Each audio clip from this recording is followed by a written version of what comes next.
하나님 말씀 이사야 57장 1절 2절입니다.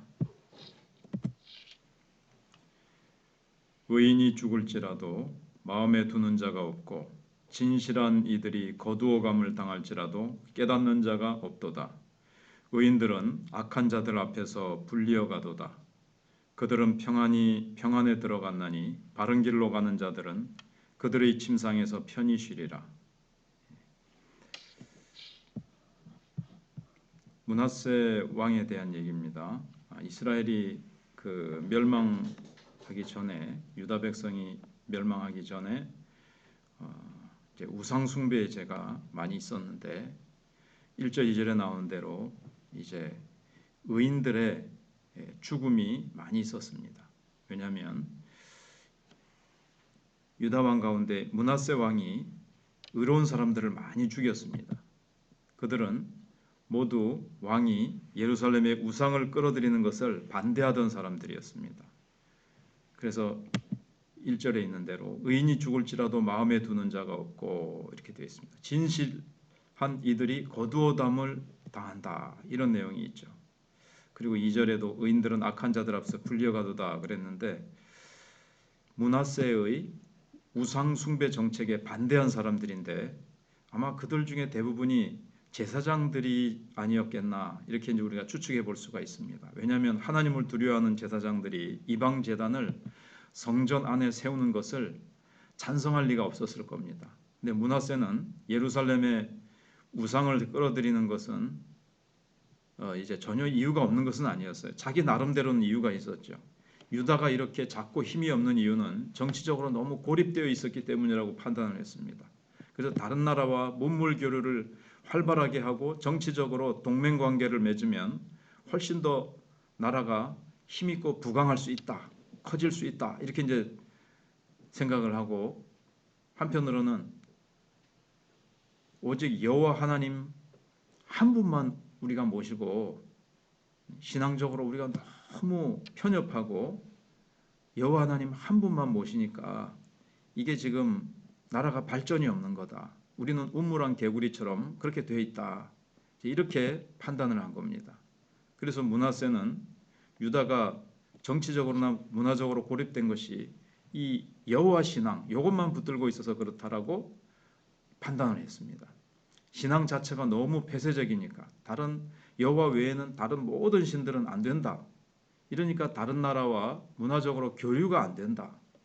이렇게 생각을 하면서 므낫세는 유다 왕이 되면서 신앙의 벽을 깨기 시작했습니다. 자신이 먼저 이방 신상에 절하고 급기야는 예루살렘 성전 안에 이방 신상까지 이제 세우기까지 했습니다. 다양화하자는 거죠, 자기는. 다른 걸 다 받아들이자, 이렇게 이제 된 겁니다. 이게 이제 므낫세의 세계화 정책이었습니다. 그런데 이 세계화 정책의 핵심에 욕심이 있었습니다. 하나님이 우리에게 주신 것은 너무 작기 때문에 만족할 수 없고 더 넓은 세상으로 가서 다른 나라들처럼 누리는 온갖 세상에, 그게 사실 죄악 문화고 하나님을 거스르는 문화인데 므낫세는 신앙이 없으니까 세상에 온갖 것 다 받아들이자, 세상에 온갖 것 다 누리고 나라가 좀 더 커지고 세계화되자, 이렇게 된 겁니다. 근데 그 중심이 문제죠.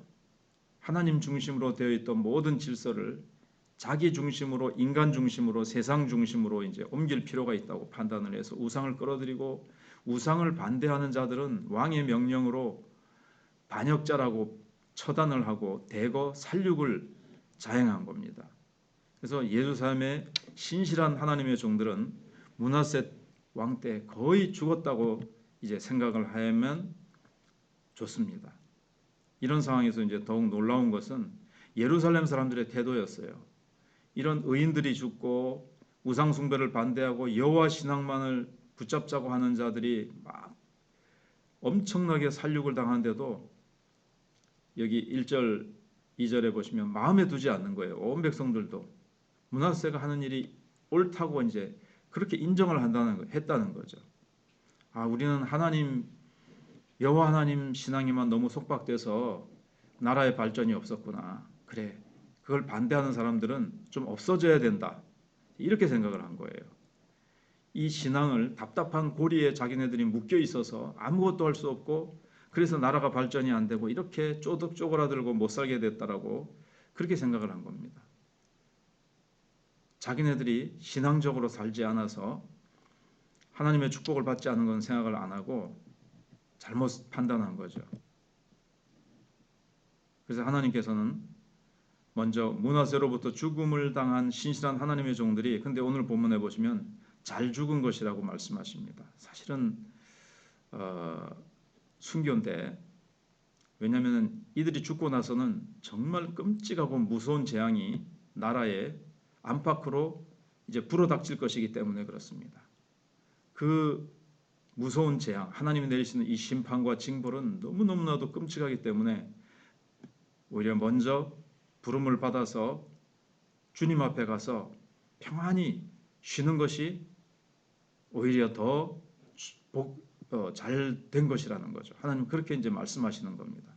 죽은 자들은 편안하게 누워 쉬지만 예루살렘을 우상으로 더럽힌 자들은 더 큰 재난을 말로 다 할 수 없는 고통스러운 죽음과 어떻게 보면 이제 죽지 못해서 엄청난 고통을 이제 적군에 의해서 끌려가서 죽임을 당하기도 하고 노예로서 어마어마한 고통을 당하게 될 것이라는 겁니다. 유다가 망할 때까지 그 재난은 엄청나게 이제 당하게 되죠.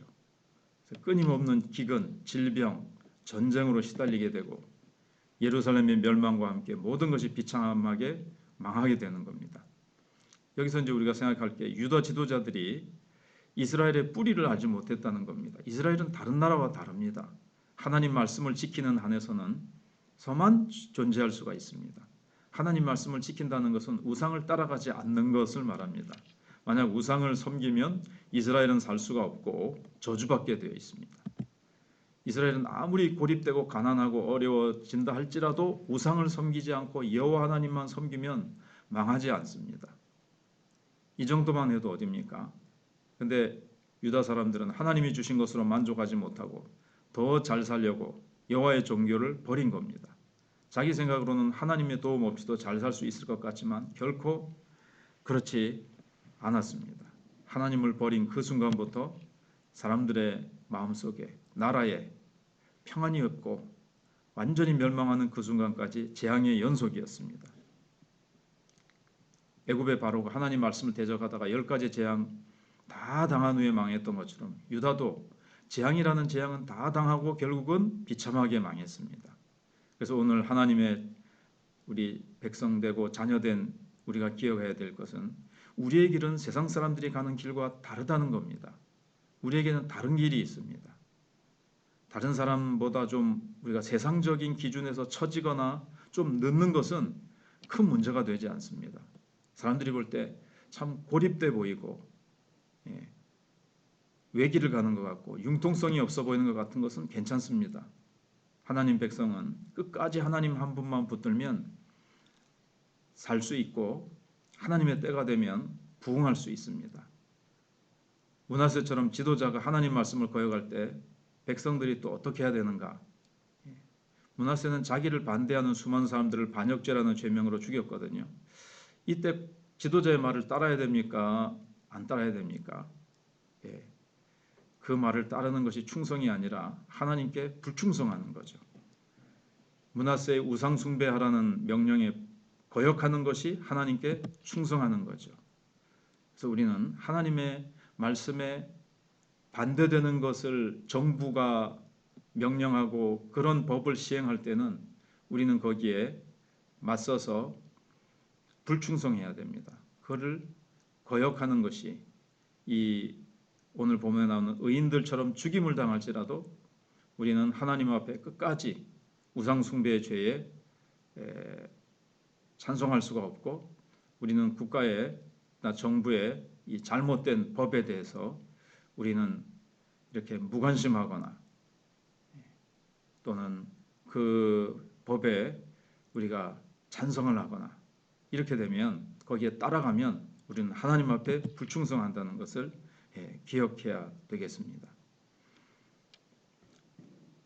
우리는 혹시 부모님이나 직장 상관이 하나님 말씀 앞에 잘못된 명령을 내릴 때, 잘못된 방향으로 회사가 나가고 있는데 거기에 따라간다면 이거는 하나님 앞에 불순종하고 불충성하는 겁니다. 그런 회사의 명령이나 그런 하나님의 말씀에 반하는 정책을 가지고 있는, 운영되고 있는 회사에 우리 그리스도인이 나와야 되겠죠. 거기서 충성하기 어렵다면, 그래서 하나님 앞에 기도하고 하나님의 말씀대로 살 수 있는 직장에서 또는 그런 환경에서 우리는 충성해야 될 것입니다. 그럴 때 하나님이 더 큰 복을 주십니다. 기도하겠습니다. 하나님 감사합니다. 유다 백성들이 왜 망했는지, 그리고 망하기 직전에 어떤 상황이었는지 말씀이 우리에게 들려주고 있습니다. 므낫세가 세계화되고 또 그가 인간적인 방법으로 더 커지고 부흥하고 세상의 온갖 좋은 것들을 받아들여서 더 세상 경쟁에서 이기고자 했던 이 인간적인 판단과 인간적인 야망과 욕망이 오히려 나라를 망치게 했던 것은, 하나님의 백성은 하나님의 백성만이 가야 될 길이 있고 그들이 하나님을 붙잡고 말씀을 붙들고 나아갈 때 하나님께서 지켜주시고 하나님께서 부흥을 주신다는 사실을 알지 못했던 므낫세의 어리석은 정책, 그리고 의인들을 죽이는 이러한 하나님 앞에서의 참 잘못된 이 죄악 때문에 유다는 정말 끝까지 비참한 재앙을 끝까지 당하고 말았습니다.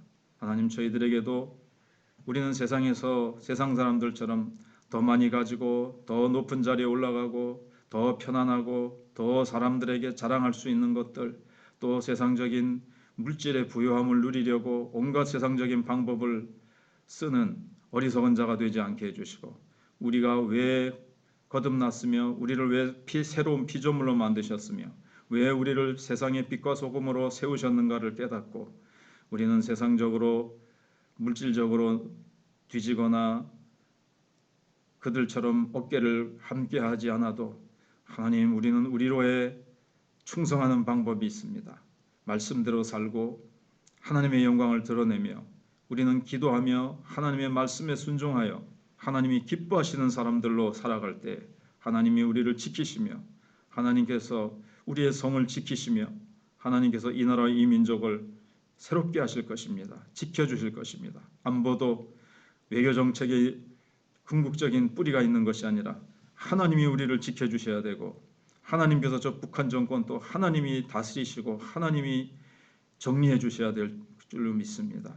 하나님, 한국교회가 새로워지게 해주시고 우리 성도 한 사람 한 사람이 정말 세상에서 성도답게 교회답게 세워지게 하여 주시기를 원합니다. 우리 마천교회를 붙드시고 지키시며 환우들을 잘 하나님께서 성령의 치유하는 능력으로 역사 치료해 주시고 우리 다음 세대를 기억하시며 하나님, 우리 어린 자녀들과 또 우리 청년들이 우리 교회 다음 세대를 책임질 수 있는 자들로 세워지게 해 주시기를 원합니다. 하나님, 우리가 기도하고 엎드려 추수할 일꾼들을 위해서 기도하며 우리가 하나님 앞에 부르짖으면 크고 은밀한 것을 보이시며 하나님께서 새로운 역사를 일으켜 주실 것을 믿습니다. 하나님, 우리의 믿음과 우리의 기도가 약함을 깨닫고 하나님 앞에 기도하며 우리가 믿음으로 나아갈 수 있도록 역사해 주시옵소서.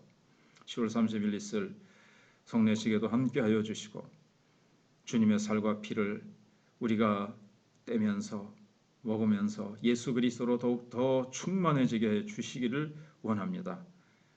11월 달에 있을 수능 시험에 우리 나윤이도 우리 하나님 함께 해주시고 부문에 있는 아들들 지키시며 하나님께서 고려신학대학원에 이제 지원자들도 줄어들고 있는데 이때 진정한 하나님의 종들이 일어나서 한국교회를 새롭게 하며 한국교회를 부흥시킬 수 있는 믿음의 종들이 일어나게 하여 주시기를 원합니다. 오늘도 저희 교회가 협력하는 선교사님들 위해 함께해 주시기를 바라옵고 예수님 이름으로 기도하옵나이다.